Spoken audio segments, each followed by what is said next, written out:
شروع کرتا ہوں اللہ تعالیٰ کے نام سے جو بڑا مہربان اور نہایت ہی رحم کرنے والا ہے۔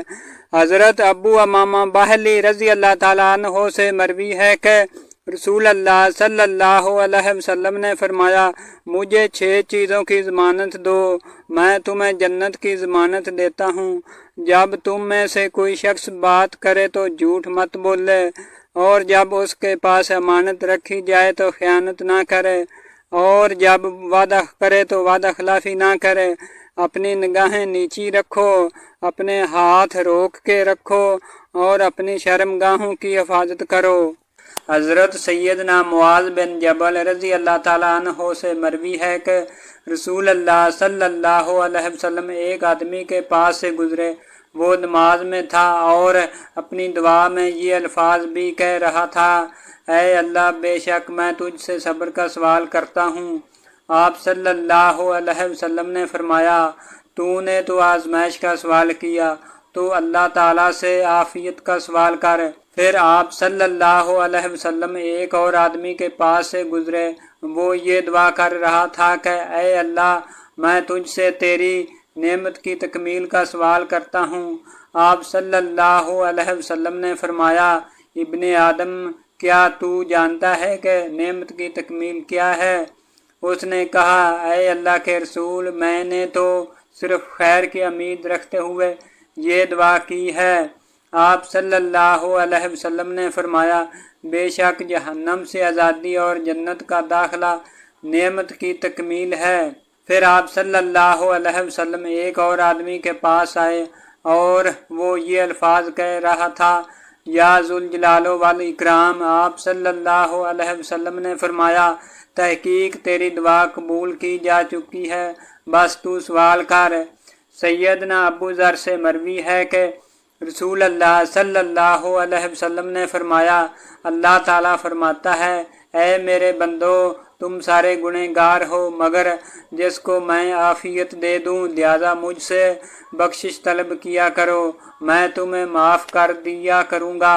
اور جس نے یہ جان لیا کہ یعنی اللہ بخشنے کی قدرت رکھتا ہو، پھر اس نے مجھ سے میری قدرت کی وجہ سے بخشش طلب کی، تو میں اسے بخش دوں گا، اور اس سلسلے میں کوئی پرواہ نہیں کروں گا۔ تم سارے گمراہ ہو مگر جس کو میں ہدایت دوں، پس مجھ سے ہدایت طلب کرو، میں تم کو ہدایت دوں گا۔ تم سارے کے سارے فقیر ہو مگر جس کو میں غنی کر دوں، پس مجھ سے سوال کیا کرو، میں تم کو غنی کر دوں گا۔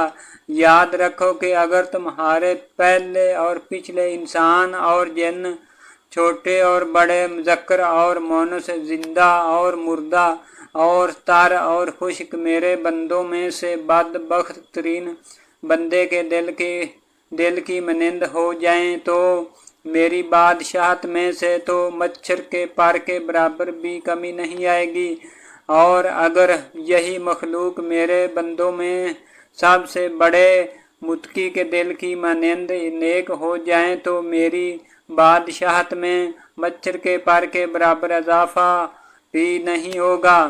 اور اگر تمہارے پہلے اور پچھلے انسان اور جن، چھوٹے اور بڑے، مذکر اور مؤنث، زندہ اور مردہ، اور تر اور خشک جمع ہو جائیں اور ہر سائل مجھ سے سوال کرے جہاں تک کہ اس کی خواہش کا تقاضا ہو، اور میں سائل کو اس کے مطالبے کے مطابق دے دوں تو اس سے مجھ میں کوئی کمی واقع نہیں ہوگی۔ اس مثال سے سمجھ لیں کہ ایک آدمی سمندر کے کنارے سے گزرے اور اس میں سوئی ڈبو کر واپس لائے اور دیکھے کہ اس میں کتنا پانی لگا ہوا ہے اور اس سے سمندر میں کیا کمی ہے، اسی طرح میری بادشاہت میں کوئی کمی واقع نہیں ہوتی۔ اس کی وجہ یہ ہے کہ میں انتہائی سخی ہوں، بزرگی والا ہوں، بے نیاز ہوں، میرا دینا کلام ہے، میرا عذاب کلام ہے۔ ایک روایت میں ہے کہ میری عطا میرا کلام ہے، میری سزا میرا کلام ہے۔ جب میں کسی چیز کا ارادہ کرتا ہوں تو اسے صرف اتنا کہتا ہوں کہ ہو جا، پس ہو جاتی ہے۔ السلام علیکم پیارے دوستو، اللہ تعالی ہمیں ان پاک حدیثوں پر عمل کرنے کی توفیق عطا فرمائے۔ دوستو اگر ہماری یہ ویڈیو آپ کو اچھی لگی ہے تو ہمارے اس چینل کو سبسکرائب، لائک اور اپنے دوستوں کو شیئر کر. جزاک اللہ، شکریہ، آمین.